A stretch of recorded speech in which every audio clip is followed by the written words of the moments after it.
ಮಕರ ಸಂಕ್ರಾಂತಿಯ ಆರ್ಥಿಕ ಶುಭಾಶಯಗಳನ್ನ ತಿಳಿಸ್ತಾ ಈ ಒಂದು ಸಂಕ್ರಾಂತಿ ಸಂಭ್ರಮ ಕಾರ್ಯಕ್ರಮದಲ್ಲಿ ಪಾಲ್ಗೊಂಡಿರ್ತಕ್ಕಂಥ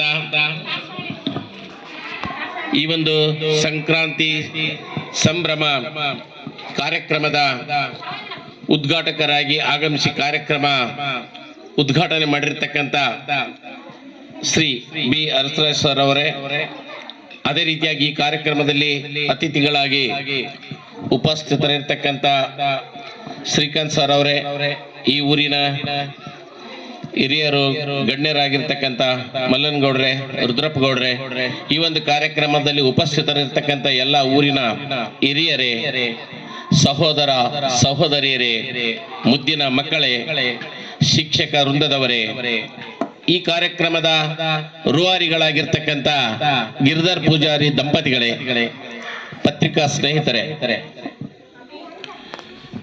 ಒಂದು ಮಾತನ್ನು ನಾನು ಹೇಳ್ಬೇಕಂತ ಹೇಳಿದ್ರೆ, ಈ ಗ್ರಾಮದಲ್ಲಿ ಒಂದು ಶಾಲೆ ಆರಂಭಿಸಿರ್ತಕ್ಕಂಥದ್ದು, ಅದು ಗಿರಿಧರ್ ಪೂಜಾರಿ ಇರ್ತಕ್ಕಂಥ ಒಬ್ಬ ಕ್ರಿಯಾಶೀಲ ವ್ಯಕ್ತಿ ಶಾಲೆ ಆರಂಭ ಮಾಡಿರ್ತಕ್ಕಂಥದ್ದು ಈ ಊರಿನ ಭಾಗ್ಯ ಅಂತೇಳಿ ನಾನು ಹೇಳ್ತೇನೆ. ಮತ್ತು ಈ ಶಾಲೆಯಲ್ಲಿ ಓದ್ತಕ್ಕಂಥ ಮಕ್ಕಳೇನು ಇದ್ದಾರೆ, ಆ ಮಕ್ಕಳೆಲ್ಲ ಭಾಗ್ಯಶಾಲಿಗಳಂತೇಳಿ ನಾನು ಅಭಿಪ್ರಾಯ ಪಡ್ತೀನಿ. ಯಾಕೆ ಈ ಮಾತನ್ನು ಹೇಳ್ತೀನಿ ಅಂತ ಹೇಳಿದ್ರೆ, ಇವತ್ತು ಶಾಲೆಗಳು ಲಕ್ಷಾಂತರ ರೂಪಾಯಿ ಫೀಸ್ ತಗೊಂಡು ಶಾಲೆ ನಡೆಸ್ತಕ್ಕಂಥದ್ದೇ ಬಹಳ ಕಷ್ಟದ ಕೆಲಸ. ಅದು ಮತ್ತೆ ಗ್ರಾಮೀಣ ಪ್ರದೇಶದಲ್ಲಿ, ಹಳ್ಳಿ ಪ್ರದೇಶದಲ್ಲಿ ಶಾಲೆ ನಡೆಸ್ತಕ್ಕಂಥದ್ದು ಇನ್ನೂ ಬಹಳ ಕಠಿಣವಾಗಿರ್ತಕ್ಕಂಥ ಕೆಲಸ. ಇವತ್ತು ಆ ಕಠಿಣವಾಗಿರ್ತಕ್ಕಂಥ ಕೆಲಸವನ್ನು ಇವತ್ತು ಗಿರಿಧರ ಪೂಜಾರಿ ದಂಪತಿಗಳೇನಪ್ಪ ಇವತ್ತು ಇಲ್ಲಿ ಮಾಡ್ತಾ ಇದ್ದಾರೆ. ಖಾಸಗಿ ಶಾಲೆ ನಡೆಸ್ತಕ್ಕಂಥದ್ದು ಅಂತ ಹೇಳಿದ್ರೆ ಅಷ್ಟು ಸುಲಭದ ಕೆಲಸ ಅಲ್ಲ. ಆದ್ರೆ ಬೇರೆದವರಿಗೆಲ್ಲ ಹೊರಗಡೆ ಮಾತಾಡ್ತಿರ್ಬೇಕಾದ್ರೆ, ಪ್ರೈವೇಟ್ ಶಾಲೆ ಅಂತ ಹೇಳಿದ್ರೆ ಅವ್ರಿಗೆ ಏನಪ್ಪ ಅಂದ್ರೆ ಲಕ್ಷಗಟ್ಲೆ ರೊಕ್ಕ ಬರ್ತಾ, ಕೋಟಿಗಟ್ಲೆ ರೊಕ್ಕ ಏನಪ್ಪ ಅಂದ್ರೆ ಗಳಿಸ್ತಾರ ಅಂತಕ್ಕಂಥದ್ದು ಅದು ಸರ್ವೇ ಸಾಮಾನ್ಯವಾಗಿರ್ತಕ್ಕಂಥ ಮಾತು. ಆದ್ರೆ ನಾನು ಇಲ್ಲಿ ಒಂದು ಮಾತನ್ನು ಹೇಳಲು ಬಯಸ್ತೇನೆ. ಬಹಳಷ್ಟು ಶಾಲೆಗಳು ಬಹಳ ಕಡಿಮೆ ಫೀಸ್ನಲ್ಲಿ ಏನಪ್ಪ ಅಂದ್ರೆ ಗುಣಮಟ್ಟದ ಶಿಕ್ಷಣ ಕೊಡ್ತಕ್ಕಂಥ ಕೆಲಸ ಏನಪ್ಪ ಅಂದ್ರೆ ಇವತ್ತು ನಮ್ಮ ರಾಯಚೂರು ಭಾಗದಲ್ಲಿ ಮಾನ್ವಿ ಮತ್ತು ಚಿಕ್ಕಲ್ಪರ್ವಿಯಲ್ಲಿ ಏನಪ್ಪ ಅಂದ್ರೆ ಇವತ್ತು ಮಾಡ್ತಾ ಇದ್ದಾರೆ. ಅಲ್ಲಿ ಎಲ್ಲೋ ಲಕ್ಷ ಫೀಸ್ ಪೀಕ್ತಕ್ಕಂಥ ಶಾಲೆಗಳು ಎಲ್ಲೋ ಧಾರವಾಡ, ಮಂಗಳೂರು, ತುಮಕೂರು ಇಲ್ಲಿ ಇರ್ಬೋದು. ನಮ್ಮ ರಾಯಚೂರು ಜಿಲ್ಲೆಯಲ್ಲೇ ಲಕ್ಷಾಂತರ ಫೀಸ್ ತೆಗೆದುಕೊಳ್ತಕ್ಕಂಥ ಶಾಲೆಗಳಿಲ್ಲ. ಇನ್ನು ವಿಭಿನ್ನವಾಗಿ ನಾವು ಗ್ರಾಮೀಣ ಪ್ರದೇಶದಲ್ಲಿ, ಹಳ್ಳಿಗಳಲ್ಲಿ ಶಾಲೆ ಮಾಡಿದಾಗ, ಇವತ್ತು ಮಾನ್ವಿ, ಸಿಂಧನೂರು, ರಾಯಚೂರಿನಲ್ಲಿ ಶಾಲೆ ಮಾಡಿದ್ರಲ್ಲಿ ಫೀಸ್ ಏನಪ್ಪ ಏನು ಕೊಡ್ತಾರ, 30,000 ಮಾಡಿದ್ರೆ ಕೊಡ್ತಾರ, 50,000 ಮಾಡಿದ್ರೆ ಕೊಡ್ತಾರ. ಆದ್ರೆ ಹಳ್ಳಿಗಳಲ್ಲಿ ನಾವು ಶಾಲೆ ಮಾಡಿದಾಗ ಬಹಳಷ್ಟು ಅಂತ ಹೇಳಿದ್ರೆ 5,000, 6,000, 10,000, ಬಹಳಷ್ಟು ಅಂತಂದ್ರೆ 15,000 ರೂಪಾಯಿ ಏನಪ್ಪ ಇರ್ತದ. ಅದೇ ಫೀಸ್ನಲ್ಲಿ ಒಳ್ಳೊಳ್ಳೆ ಶಿಕ್ಷಕರನ್ನ, ಎಲ್ಲೆಲ್ಲೆಲ್ಲೊಂದೋ ಶಿಕ್ಷಕರುಗಳನ್ನ ತೆಗೆದುಕೊಂಡು ಬಂದು ನಮ್ಮ ಭಾಗದ ಮಕ್ಕಳಿಗೆ ಗುಣಮಟ್ಟದ ಶಿಕ್ಷಣ ಕೊಡಬೇಕು. ನಿಮಗೆ ಈ ಒಂದು ಮಹತ್ವಾಕಾಂಕ್ಷೆ ಏನಪ್ಪ ಅಂದ್ರೆ ಬಹಳಷ್ಟು ಜನರಿಗೆ ಇರ್ತ. ವಿಶೇಷವಾಗಿ ನಿಮ್ಮ ಗಿರಿಧರ್ ಪೂಜಾರಿ ಅವ್ರಿಗೆ ಈ ಒಂದು ಮಾತನ್ನು ಇಲ್ಲಿ ಹೇಳಲ್ಲ ನಾನು ಇಚ್ಛಿಸ್ತೇನೆ. ಇಲ್ಲಿ ಇರ್ತಕ್ಕಂಥ ಈ ಊರಿನ ಸ್ವಲ್ಪ ಜನ ಇದ್ರು ಸಹ ಇದನ್ನ ನಿಮ್ಮ ಊರಿನ ಎಲ್ಲ ಹಿರಿಯರಿಗೆ ಈ ಸಂದೇಶವನ್ನು ಏನಪ್ಪ ಮುಟ್ಟಿಸ್ರಿ ಅಂತ ಹೇಳಿ ನಾನು ವಿನಂತಿ ಮಾಡಿಕೊಳ್ತೇನೆ. ಗಿರಿಧರ್ ಪೂಜಾ ಅವರು ಇಲ್ಲಿ ಶಾಲೆ ಆರಂಭ ಮಾಡಬೇಕಾದ್ರೆ ನಮ್ಮ ಪೋತ್ನಾಳಿಗೆ ನನ್ನ ಬಹಳ ಆತ್ಮೀಯ, ಅವ್ರ ತಂದೆ ನನ್ನ ಕ್ಲಾಸ್ಮೇಟ್ ಆಗಿರೋದ್ರಿಂದ ನನಗೂ ಸಹ ಬಹಳ ಆತ್ಮೀಯ. ಗಿರಿಧರ್ ಶಾಲೆ ಮಾಡ್ಬೇಕಂತ ಮಾಡಿದ್ದೀನಿ ಸರ್ ಊರಿನಲ್ಲಿ ಅಂತೇಳಿ ನನ್ನ ಊರಿಗೆ, ನಮ್ಮ ಮನೆಗೆ ಬಂದು ಏನಪ್ಪ ಅಂದ್ರೆ ಶಾಲೆ ಮಾಡ್ಬೇಕಂತ ಮಾಡಿದ್ದೀನಿ ನಮ್ಮ ಚಿಕ್ಕಲ್ಪರ್ವಿ ಗ್ರಾಮದಲ್ಲಿ. ತಾವೆಲ್ಲ ಸಹಕಾರ ಕೊಡ್ಬೇಕಂತೇಳಿ ನನಗೆ ಹೇಳಿದರು. ನಾನು ಅವತ್ತು ಅವ್ರು ಗಿರಿಧರ್ ಪೂಜಾರಿ ಅವ್ರಿಗೆ ಹೇಳಿದೆ, ದಯವಿಟ್ಟು ಶಾಲೆ ಮಾಡಬೇಡ್ರಿ ಅಂತ ಹೇಳಿದೆ. ನಾನು ಚಿಕ್ಕಲ್ಪರ್ವಿ ಗ್ರಾಮದಲ್ಲಿ ದಯವಿಟ್ಟು ಶಾಲೆ ಮಾಡಬೇಡಿ. ಚಿಕ್ಕಲ್ಪರ್ವಿ ಅಷ್ಟೇ ಅಲ್ಲ, ಗ್ರಾಮೀಣ ಪ್ರದೇಶದಲ್ಲಿ, ಹಳ್ಳಿಗಳಲ್ಲಿ ಶಾಲೆ ಮಾಡಿದ್ರೆ ಬಹಳ ಕಷ್ಟ ಶಾಲೆ ನಡೆಸೋದು. ಯಾಕಂದ್ರೆ ಫೀಸ್ ಜಾಸ್ತಿ ಅಲ್ಲಿ ಕಟ್ಟಲ್ಲ, ಆ ಫೀಸ್ ಸಹ ಸರಿಯಾಗಿ ಕಟ್ಟಲ್ಲ ಸಮಯಕ್ಕೆ. ಸುಮಾರು 4-5 ಕಂತುಗಳಲ್ಲಿ ಕಟ್ತಾರೆ. ಶಾಲೆ ಮುಗಿಬೇಕಾದ್ರೆ ಫೀಸ್ ಏನಪ್ಪ ಕಟ್ತಾರ. ಆಮೇಲೆ ವಿಶೇಷವಾಗಿ ಸ್ವಲ್ಪ ಹಳ್ಳಿಗಳಲ್ಲಿ ಏನಪ್ಪ ಅಂತ ಹೇಳಿದ್ರೆ ಸ್ವಲ್ಪ ಸ್ಥಿತಿವಂತರ ಮಕ್ಕಳು ಏನಪ್ಪ ಅಂದ್ರೆ ಸಿಂಧನೂರು, ಮಾನ್ವಿ, ಬೆಂಗಳೂರು, ತುಮಕೂರು ಏನಪ್ಪ ಕಳಿಸಿಬಿಟ್ಟಿರ್ತಾರ. ನಮ್ಮ ತಲೆ ಏನಪ್ಪ ಅಂದ್ರೆ ಮಧ್ಯಮ ವರ್ಗದ, ರೈತ ವರ್ಗದ ಪಾಲಕರು ಏನಪ್ಪ ಅಂದ್ರೆ ಇವತ್ತು ನಾವು ನಮ್ಮ ಶಾಲೆಗಳಲ್ಲಿ ಏನಪ್ಪ ಅಂದ್ರೆ ಕಳಿಸಿರ್ತಾರ. ಬಹಳ ಕಷ್ಟದ ಕೆಲಸ. ನೀವು ದಯವಿಟ್ಟು ಶಾಲೆ ಏನಪ್ಪ ಚಿಕ್ಕಲ್ಪರಿ ಗ್ರಾಮದಲ್ಲಿ ಮಾಡಬೇಡ್ರಿ. ನೀವು ಬೇಕಾದ್ರೆ ಮಾನ್ವಿಯಲ್ಲಿ ಮಾಡ್ರಿ, ರಾಯಚೂರಿನಲ್ಲಿ ಮಾಡ್ರಿ. ನಾನು ಎಲ್ಲ ರೀತಿಯ ಸಹಕಾರ ಕೊಡ್ತೀನಿ. ನಾನ್ ಸಹ ಹಣಕಾಸಿನ ಸಹಾಯ ಮಾಡ್ತೀನಿ. ನಿಮ್ ಜೊತೆಗೆ ಇರ್ರಿ ಅಂದ್ರೆ ನಾನು ಸಹ ಇರ್ತೀನಿ. ಆದ್ರೆ ಚಿಕ್ಕಲ್ಪರಿಯಲ್ಲಿ ಮಾಡಬೇಡ್ರಿ ಅಂತ ಹೇಳಿದ್ರೆ, ಬೇಕಂತ ಹೇಳಿದ್ರೆ ನನ್ನ ಶಾಲೆನ ತಗೊಂಡು ನಡೆಸ್ರಿ ಅಂತ ಹೇಳಿದೆ ನಾನು. ಪೋತ್ನಾಳದಲ್ಲಿ ಇರ್ತಕ್ಕಂಥ ನನ್ನ ಶಾಲೆಯನ್ನೇ ನೀವು ನಡೆಸ್ರಿ. ನೀವು ಅದು ದುಡ್ಡು ಕೊಡ್ತಿರೋ ಬಿಡ್ತಿರೋ, ನೀವು ಪಾರ್ಟ್ನರ್ ಅಂದ್ರೆ ಪಾರ್ಟ್ನರ್ ಇರ್ಲಿ, ಲೀಸ್ ಅಂದ್ರೆ ಲೀಸ್ ತಗೋರಿ, ಏನು ಬೇಡ, ಸುಮ್ಮನೆ ನಡೆಸ್ರಿ ಅಂತ ಹೇಳಿದೆ ನಾನು ಅವರಿಗೆ. ಆದ್ರೆ ಅವ್ರು ಒಂದು ಮಾತು ನನಗೆ ಹೇಳಿದ್ರು ಅವತ್ತು, ಇಲ್ಲ ಸರ್, ನಾನು ಶಾಲೆಯಿಂದ ರೊಕ್ಕ ಗಳಿಸ್ಬೇಕು, ಅದನ್ನ ಮಾಡಬೇಕು, ಇದನ್ನ ಮಾಡಬೇಕಂತ ಹೇಳಲ್ಲ.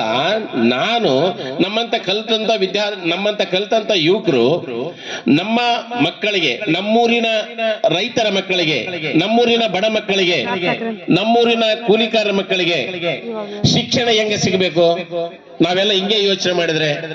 ಹಿಂಗಾಗಿ ನಾನು ನಮ್ಮೂರಿನಲ್ಲಿ ಇರ್ತಕ್ಕಂಥ ಮಕ್ಕಳನ್ನ ಗುಣಮಟ್ಟದ ಶಿಕ್ಷಣ ಕೊಟ್ಟು ಅವ್ರನ್ನ ಉನ್ನತ ಹುದ್ದೆಗೆ ಹೋಗ್ತಕ್ಕಂಥ ರೀತಿಯಲ್ಲಿ ನಾನು ಇಲ್ಲಿ ಶಾಲೆ ಮಾಡಿ ಆ ಮಕ್ಕಳನ್ನ ಒಂದು ಉತ್ಕೃಷ್ಟವಾಗಿರ್ತಕ್ಕಂಥ ಗುಣಮಟ್ಟದ ಶಿಕ್ಷಣವನ್ನು ಕೊಟ್ಟು ನಮ್ಮ ಊರಿನ ಮಕ್ಕಳನ್ನು ಸಹ ಬೇರೆ ನಗರ ಪ್ರದೇಶದಲ್ಲಿ ಓದಿರ್ತಕ್ಕಂಥ ಮಕ್ಕಳಿಗೆ ಯಾವುದೇ ಕಡಿಮೆ ಅಲ್ಲ ಅನ್ನುವ ರೀತಿಯಲ್ಲಿ ನಮ್ಮ ಮಕ್ಕಳು ಸಹ ನಾನು ರೆಡಿ ಮಾಡ್ತೀನಿ.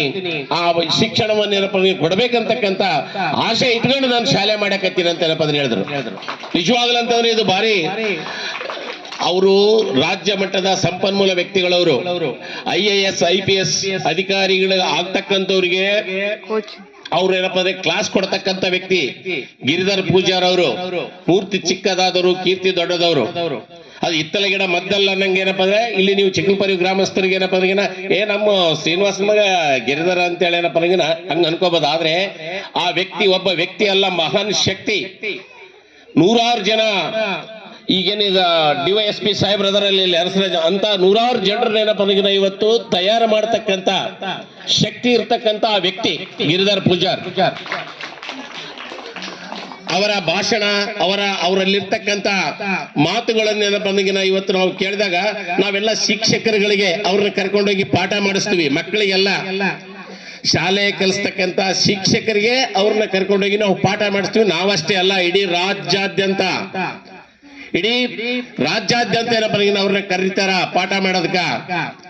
ಅಂತ ವ್ಯಕ್ತಿತ್ವ, ಅಂತ ಸಂಪನ್ಮೂಲ ವ್ಯಕ್ತಿ ಅವರು.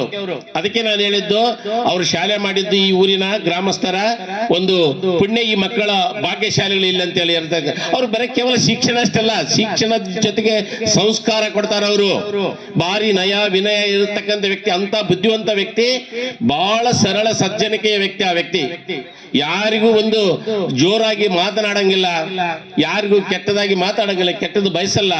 ಪ್ರತಿಯೊಬ್ಬರಿಗೂ ಒಳಿತನ್ನು ಏನಪ್ಪ ಬಯಸ್ತಕ್ಕಂಥ ವ್ಯಕ್ತಿ, ಒಳ್ಳೆಯ ಮಾತುಗಳನ್ನು ಏನಪ್ಪ ಆಡ್ತಕ್ಕಂಥ ವ್ಯಕ್ತಿ, ನಯ ವಿನಯ ನಾಜೂಕದಿಂದ ಇರ್ತಕ್ಕಂಥ ವ್ಯಕ್ತಿ ಗಿರಿಧರ್ ಪೂಜಾರ್ ಅವರು. ಆ ಒಂದು ಸಂಸ್ಕಾರ ಏನಪ್ಪ ಅಂದ್ರೆ ಈ ಶಾಲೆಯಲ್ಲಿ ಓದ್ತಕ್ಕಂಥ ಮಕ್ಕಳು, ನಿಮ್ಮೆಲ್ಲ ಮಕ್ಕಳಿಗೆ ಏನಪ್ಪ ಅಂದ್ರೆ ಶಿಕ್ಷಣದ ಜೊತೆಗೆ ಈ ಸಂಸ್ಕಾರ ಸಹ ಏನಪ್ಪ ಬಹಳ ಮುಖ್ಯ. ಶಿಕ್ಷಣಕ್ಕಿಂತಲೂ ಸಂಸ್ಕಾರ ಮುಖ್ಯ ಅಂದ್ರೆ ತಪ್ಪಾಗ್ಲಿಕ್ಕಿಲ್ಲ. ಯಾಕಂದ್ರೆ ಏನೇನೋ ಓದಿರ್ತಾರೆ, ಯಾರು ಅವ್ರಿಗೇನು ಏನ್ ಮಾತಾಡೋದು, ಯಾರಿಗೆ ಏನ್ ಮಾತಾಡ್ಬೇಕಂತ ಗೊತ್ತಿಲ್ಲ. ತಂದೆ ತಾಯಿಗಳು ಹೆಂಗ್ ನೋಡ್ಕೊಳ್ಬೇಕನ್ನೋದು ಗೊತ್ತಿಲ್ಲ. ತಂದೆ ತಾಯಿಗೆ ಯಾವ ರೀತಿ ಗೌರವ ಕೊಡ್ಬೇಕನ್ನೋದೇನಪ್ಪ ಗೊತ್ತಿರಲ್ಲ. ಇವತ್ತು ಶಿಕ್ಷಣ ಮತ್ತು ಸಂಸ್ಕಾರ ಎರಡು ಕೊಡ್ತಕ್ಕಂಥ ಕೆಲಸವನ್ನು ಯಾವುದೇ ಆಸೆ ಆಕಾಂಕ್ಷೆ ಇಲ್ಲದೆ ಒಂದು ಗುಣಮಟ್ಟದ ಶಿಕ್ಷಣ ಕೊಡಬೇಕಂತಕ್ಕಂಥ ಒಂದು ಮಹತ್ವಾಕಾಂಕ್ಷೆ ಇಟ್ಕೊಂಡು ಏನಪ್ಪ ಗಿರಿಧರ ಪೂಜಾರ್ ಅವರು ಇಲ್ಲಿ ಶಾಲೆ ಮಾಡ್ಯಾರ. ದಯವಿಟ್ಟು ನಾನು ಈ ಊರಿನ ಎಲ್ಲ ಹಿರಿಯರಲ್ಲಿ ಕಳಕಳಿಯಿಂದ ವಿನಂತಿ ಮಾಡಿಕೊಡ್ತೀನಿ, ಪ್ರೋತ್ಸಾಹಿಸ್ರಿ ಆ ವಿದ್ಯಾರ್ಥಿಗಳ ನಿಮ್ಮ ಮಕ್ಕಳನ್ನೇನಪ್ಪ ಈ ಶಾಲೆಯಲ್ಲಿ ಏನಪ್ಪ ಪ್ರವೇಶ ಪಡೆಯೋದ್ರ ಮೂಲಕ ನಿಮ್ಮ ಮಕ್ಕಳಿಗೆನೆ ಗಿರಿಧರ ಪೂಜಾರಿಗೆಲ್ಲ ಲಾಭ. ನೀವು ಈಗೇನು ಫೀಸ್ ಕಟ್ಟಕತ್ರಿ ಅಲ್ಲ, ಅದು 2 ಪಟ್ಟು ಫೀಸ್ ಕಟ್ಟಿದ್ರು ನಿಮ್ಮ ಫೀಸ್ ನಿಂದ ಏನಪ್ಪ ಶಾಲೆ ನಡೀತಾ ಇಲ್ಲ. ಆ ವ್ಯಕ್ತಿ ಏನಲ್ಲೆಲ್ಲ ನಾನು ಹೇಳಿದ್ರೆ ಸಂಪನ್ಮೂಲ ಅಂತ ವ್ಯಕ್ತಿ ಅಂತೇಳಿ ಕರೀತಾರೆ. ಅಲ್ಲಿ ಕೊಟ್ಟಿರ್ತಕ್ಕಂಥ ದುಡ್ಡನ್ನ ಏನಪ್ಪ ಅಂದ್ರೆ ಇಲ್ಲಿ ತೊಗೊಂಬಂದು ವಿನಿಯೋಗಿಸೋಣ. ಇದೆಲ್ಲ ಬಿಲ್ಡಿಂಗ್ ಮಾಡ್ಬೇಕಾದ್ರೆ ಲಕ್ಷಾಂತರ ರೂಪಾಯಿ ಸಾಲ ಏನಪ್ಪ ನನಗೇನೋ ತೊಗೊಂಬಂದಾರ ಬ್ಯಾಂಕ್ನಲ್ಲಿ. ನಾನೆಲ್ಲ ಅವ್ರಿಗೆ ಬೈತಿರ್ತೀನಿ, ಸುಮ್ಮನೆ ವೇಸ್ಟ್ ಮಾಡಿ ದುಡ್ಡು ನನಗೆ ಇನ್ವೆಸ್ಟ್ ಮಾಡಬೇಡ್ರಿ ಅಂತೇಳಿ. ಆದ್ರೂ ಅವ್ರು ಇಲ್ಲ ಸರ್ ನಾನು ಮಾಡಬೇಕು, ಅದು ಏನಾಗ್ತದಾಗ್ಲಿ ನಾನು ಕೊನೆ ಉಸಿರಿರುವವರೆಗೆ ಸಹ ಏನಪ್ಪ ಅಂದ್ರೆ ನಮ್ಮ ಊರಿನ ಮಕ್ಕಳ ಸಲುವಾಗಿ ನಾನು ಇಲ್ಲಿ ಶಾಲೆ ನಡೆಸ್ತೀನಿ ಅಂತಕ್ಕಂಥ ಒಂದು ದೃಢ ನಿರ್ಧಾರದಿಂದ ಏನಪ್ಪ ಅವರು ಕಂಕಣ ಕಟ್ಟಿ ಇವತ್ತು ಈ ಶಾಲೆ ನಡೆಸಕತ್ತಾರ. ಹಿಂಗಾಗಿ ದಯವಿಟ್ಟು